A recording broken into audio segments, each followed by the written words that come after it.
Το πρόγραμμα μεταπτυχιακών σπουδών Διαχείριση της Σχολικής Μονάδας και Διαβίου Μάθηση ανήκει στο Παιδαγωγικό Τμήμα Δημοτικής Εκπαίδευσης του Εθνικού και Καποδιστριακού Πανεπιστημίου Αθηνών, του αρχαιότερου πανεπιστημίου της Ελλάδας.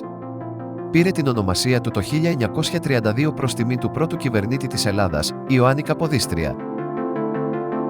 Το ΕΚΠΑ αποτελεί πλέον το μεγαλύτερο ακαδημαϊκό ίδρυμα της χώρας και διαθέτει 10 σχολές και 42 τμήματα, ενώ ο αριθμός των φοιτητών του υπερβαίνει τις 40.000.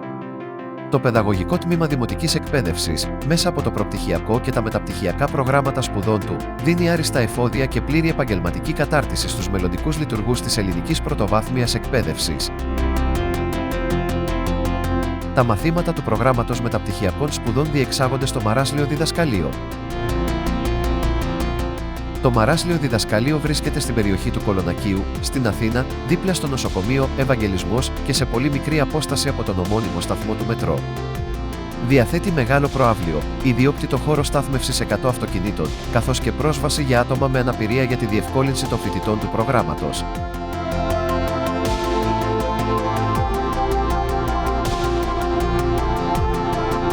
Στην αρχή, στεγαζόταν σε κτίριο στην οδό Μουρούζη, αλλά το 1905 η Μονή Ασωμάτων Πετράκη δώρισε στην κυβέρνηση έκταση 10 στρεμμάτων για την κατασκευή ενός διδακτηρίου για το Πανεπιστήμιο των Αθηνών. Τα έξοδα για την ανέγερση του κτηρίου καλύφθηκαν από τη δωρεά του Γρηγορίου Μαρασλή. Πρόκειται για ένα διόροφο κτίριο με μαρμάρινη είσοδο και προπήλαια, μεγάλη αυλή και κήπο. Το διδακτήριο πήρε το όνομα του ευεργέτη του και από τότε λέγεται Μαράσλιο Διδακτήριο. Μέχρι το 1933, το κτίριο λειτουργήσε ως διδασκαλείο, το οποίο εκπαιδεύει δασκάλους. Από το έτος αυτό και μετά, η εκπαίδευση των δασκάλων ανέλαβαν οι παιδαγωγικές ακαδημίες, μεταξύ των οποίων και η Μαράσλιος Παιδαγωγική Ακαδημία, που στεγάστηκε στο νεοκλασικό κτίριο του Μαρασλή. Στον ίδιο χώρο, από το 1972, επανιδρύθηκε και λειτουργήσε το Μαράσλιο Διδασκαλείο Δημοτικής Εκπαίδευσης ως θεσμός μετεκπαίδευσης των δασκάλων.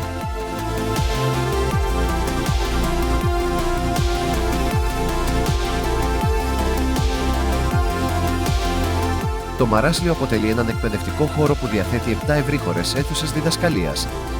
Σε αυτές τις αίθουσες πραγματοποιούνται τα θεωρητικά μαθήματα του προγράμματος μεταπτυχιακών σπουδών, παρέχοντας έναν αποδοτικό χώρο για την εκμάθηση και την ανάπτυξη των σπουδαστών.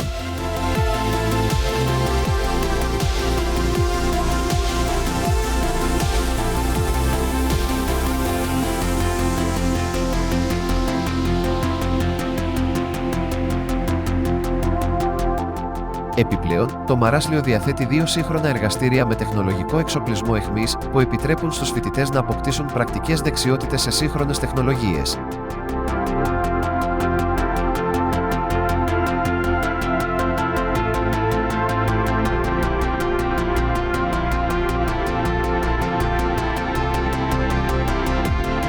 Τα 2 αμφιθέατρα του Μαρασλίου χρησιμοποιούνται εκτός από τη διδασκαλία θεωρητικών μαθημάτων για τη διεξαγωγή εκδηλώσεων και διαλέξεων, προσφέροντας ένα πολυδιάστατο περιβάλλον όπου οι γνώσεις και οι ιδέες μπορούν να μοιραστούν και να εμπνεύσουν την εκπαιδευτική κοινότητα.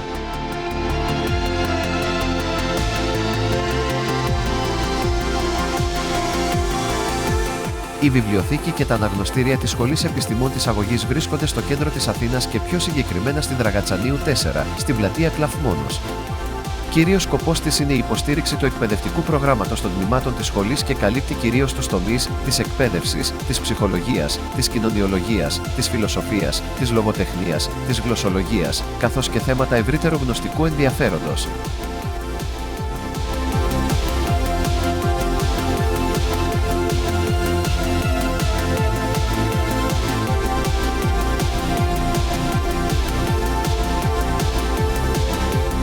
Για περισσότερες πληροφορίες και τρέχουσες ανακοινώσεις μπορείτε να επισκεφτείτε την ιστοσελίδα του μεταπτυχιακού προγράμματος.